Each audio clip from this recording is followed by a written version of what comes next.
رحم دل بادشاہ۔ ایک ملک کا بادشاہ بہت رحم دل اور نیک تھا، رعایا کے حق میں بہت اچھا تھا۔ چنانچہ تمام رعایا اس سے محبت کرتی تھی اور اسے خوب دعائیں دیتی تھی۔ اسی ملک کے ایک دور دراز گاؤں میں ایک کسان رہتا تھا، جس کی یہ خواہش تھی کہ اپنے نیک دل بادشاہ سے ملاقات کرے اور اسے کوئی تحفہ دیا جائے۔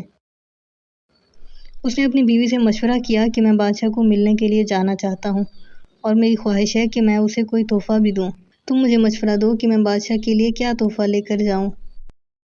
بیوی نے کچھ دیر سوچا اور کہا کہ بادشاہ کے پاس تو ہر چیز ہوگی، ہم اسے کیا تحفہ دے سکتے ہیں۔ ہاں، میرا ایک مشورہ ہے کہ ہمارے گھر کے پاس بہنے والے چشمے کا پانی بہت میٹھا اور ٹھنڈا ہے، اور ایسا پانی پورے ملک میں کہیں بھی نہیں ہوگا، حتیٰ کہ بادشاہ کے پاس بھی نہیں ہوگا، تو تم اس کے لیے یہ پانی لے جاؤ۔ کسان کو یہ تجویز پسند آ گئی اور اس نے اپنے چشمے سے پانی کے 2 گھڑے بھرے، بادشاہ سے ملاقات کے لیے روانہ ہو گیا۔ کئی ہفتوں کے سفر کے بعد کسان بادشاہ کے محل تک پہنچ گیا اور اس سے ملاقات کی اجازت چاہی۔ اجازت ملنے پر بادشاہ کو تحفہ پیش کیا اور اسے بتایا کہ یہ میرے گاؤں کے چشمے کا پانی ہے، اور ایسا میٹھا اور ٹھنڈا پانی آپ کو پورے ملک میں کہیں بھی نہیں ملے گا۔ بادشاہ کے اشارے پر وزیر نے گھڑے کا ڈھکن اٹھایا تو کئی ہفتوں کے سفر کی وجہ سے پانی میں بدبو پیدا ہو گئی تھی۔ وزیر نے بادشاہ کی طرف دیکھا تو بادشاہ نے اسے خاموش رہنے کا اشارہ کیا اور بآواز بلند کہا کہ ہم اس تحفے سے بہت خوش ہوئے، اور خزانچی کو حکم دیا کہ اس کسان کے گھڑوں کو سونے سے بھر دیا جائے۔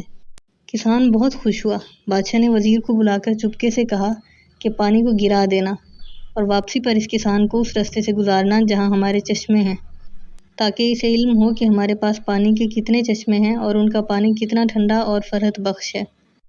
چنانچہ جب کسان کو انعامات دینے کے بعد ان چشموں کے پاس سے گزارا گیا تو وہ سمجھ گیا کہ اس کا تحفہ کتنا حقیر تھا، لیکن بادشاہ نے اس کے حقیر تحفے کو بھی قبول کر کے اسے انعام سے نوازا۔